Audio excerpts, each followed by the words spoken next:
con presidente. Se lo vamos a estar preguntando a alguien que ha tenido experiencia porque ha sido vicepresidente del Ecuador. Estamos hablando de Otto Sonnenholzner, con quien ya hemos hablado en el pasado y tiene la gentileza de volver a atendernos. Otto, ¿cómo le va? Acá lo saluda Darío. Hola Darío, gusto de saludarte, a tus órdenes. Le quiero preguntar por esto último. ¿Cómo vio este discurso de Lasso, este intento de defensa contraataque del presidente?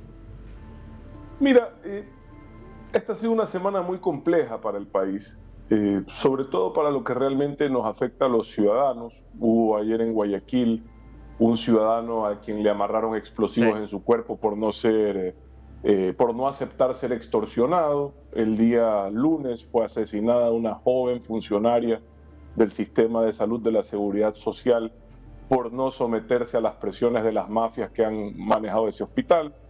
Y me pareció que el presidente pudo haber explicado en 2 minutos de los 18 su no relación con la acusación que le hacen, y el resto, en mi opinión, no solo debió haber utilizado la oportunidad de haber tenido la atención de todo el país, sino sobre todo debió haber aprovechado ese espacio para explicarnos a los ecuatorianos con mucha empatía cómo vamos a salir adelante en medio de esta crisis de inseguridad que está viviendo el Ecuador, que es lo que le importa a los ciudadanos. El juicio político es lo que es un instrumento, un mecanismo legal. Creo que para quienes un poco entendemos la cosa pública, se comprende que no es que haya un involucramiento directo de corrupción del presidente, es un acto o un funcionario corrupto que de hecho está, dicen, exiliado en la Argentina, ¿ya? Pero de ahí a que la responsabilidad sea del presidente es otra historia, y creo que más bien la ciudadanía lo que aspiraba era ver un gobierno, e inclusive también legisladores, que en vez de estar enfocados en estos berrinches y bochinches que poco nos ayudan a resolver nuestros problemas, se dediquen a darle una solución a esta gravísima crisis de inseguridad que vive el Ecuador. Esta es la percepción que a mí me dio. Usted me preguntó por el mensaje, esa es mi interpretación. Y sí, él está preocupado por su reputación, y yo lo comprendo. Yo también he sufrido ataques a la reputación, pero cuando uno se mete en esto, digamos, ver afectada su reputación es el menor de los riesgos. Esa es la verdad. El tiempo es el mejor amigo de la verdad. Uno tiene que andar con la conciencia tranquila, y mientras está en esa posición de servir, tiene que dedicarse a eso, a resolver los problemas de los demás. Los problemas personales de uno y de su familia pasan a tercer plano. Son los últimos que uno debe de resolver, creo. Si pasa la instancia de la comisión, de esto terminará siendo tratado en el pleno, por supuesto, de la Asamblea, que para avanzar en una condena hacia el presidente tendrá que conseguir una mayoría calificada. Desde lo que usted está viendo, de lo que usted puede palpar, ¿cree que está la mayoría constituida como para justamente que se avance y se condene al presidente? Pareciera que sí. Ahora, si el gobierno ha optado por aceptar ir al juicio político, deben de manejar ellos información, o deben de creer que es posible evitar que la oposición le alcancen los 92 votos, porque si no es una movida muy riesgosa, sobre todo teniendo en manos del Ejecutivo la alternativa de lo que nosotros acá llamamos la muerte cruzada, algo parecido a lo que quiso hacer el presidente del Perú, Pedro Castillo, con la diferencia de que en el Ecuador ese sí es un mecanismo vigente en la Constitución: disolver la Asamblea Nacional y gobernar durante 6 meses hasta que se cambie el gobierno a través de nuevas elecciones para culminar el mandato que termina en mayo del 2025. Pero si el gobierno no ha optado por ese camino, es porque deben de creer que tienen espacio de evitar la destitución en el Pleno. Asumo, ahora esto es meramente presuntivo, yo no manejo esa información al detalle.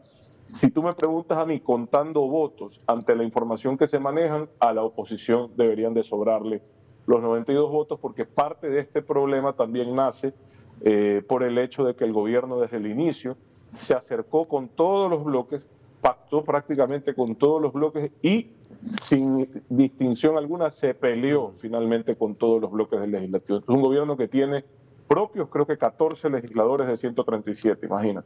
Claro, pasa que ir a una muerte cruzada está bien, le da 6 meses, ¿no? Por supuesto, para preparar eventualmente una elección, pero estamos hablando de un gobierno que viene de sufrir una paliza realmente en las elecciones. Yo no estoy hablando de que lo elijan a él. Claro. Hoy, como están las cosas, el presidente de la República, sus oportunidades de reelección son casi ínfimas y no inexistentes, más allá de que en la política todo es posible. Lo que le quiero decir es que es una forma de salir, si se quiere, no por la puerta de atrás. Entonces, si me explico, gobernar 6 meses, aprovechar ese tiempo para pasar las reformas que él considere necesarias, porque además gobiernas con capacidad legislativa bajo control constitucional de la Corte, ¿ya?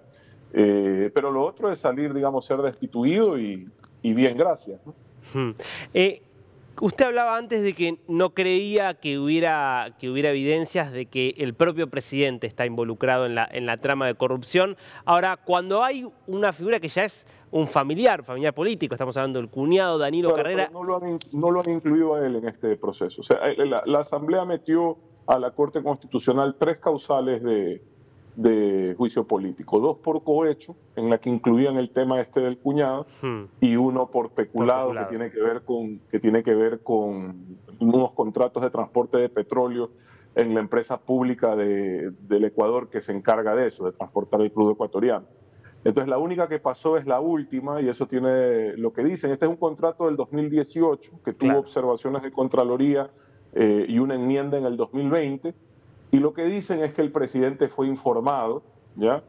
Y aquí viene un caso curioso, solo en nuestros países, pero que el presidente fue informado por un legislador del perjuicio de ese contrato. Y entonces lo que dicen es que el presidente no actuó, esa es la acusación. Pero eso no es, o sea, en el peor de los casos habría que ver si es que reportaron esto a Contraloría, es decir, no está dentro necesariamente del campo del peculado en mi opinión.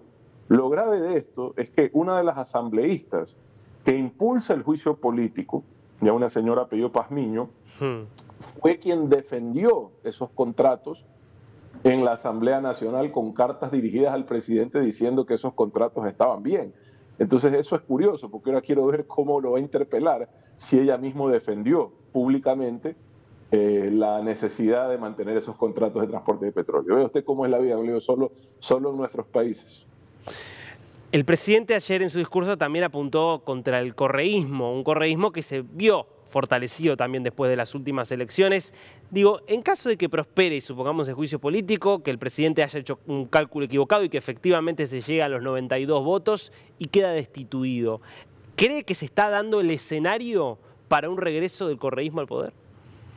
Mire, esa fuerza política, la del socialismo del siglo XXI, sacó exactamente la misma votación que siempre han sacado, y muy parecida a la votación con la que perdieron las seccionales en el 2019, donde no ganaron prácticamente nada. Pero en esta ocasión, la falta de liderazgo, de cohesión, de unidad por parte de las demás fuerzas políticas hicieron que la dispersión sea muy bien capitalizada por el socialismo del siglo XXI en Ecuador. Esa es la realidad. Ahora ellos son una fuerza política importante, tienen el bloque más grande en el legislativo, tienen una base electoral de entre el 25 y el 30% de la votación, y son actores que, por desgracia, en mi opinión, su agenda hace rato pasó a ser una de impunidad y venganza, y están muy lejos de los verdaderos objetivos y aspiraciones que tenemos los ecuatorianos, de que más bien los políticos ayuden a dar solución a los problemas que enfrentamos.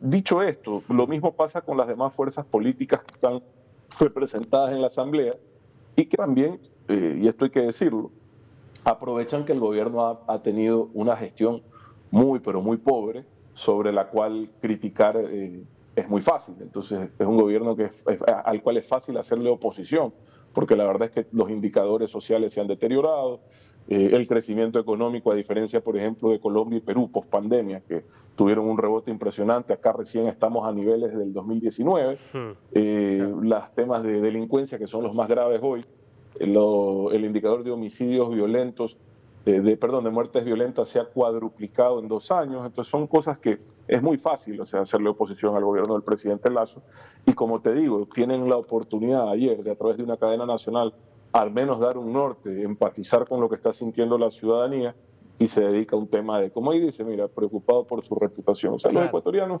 no estamos preocupados por la reputación del presidente. El señor es político. Dime tú, cuando un político, si a usted le preocupa su reputación, no se mete en esto. El menor de los riesgos es que ataquen a tu reputación, ¿verdad?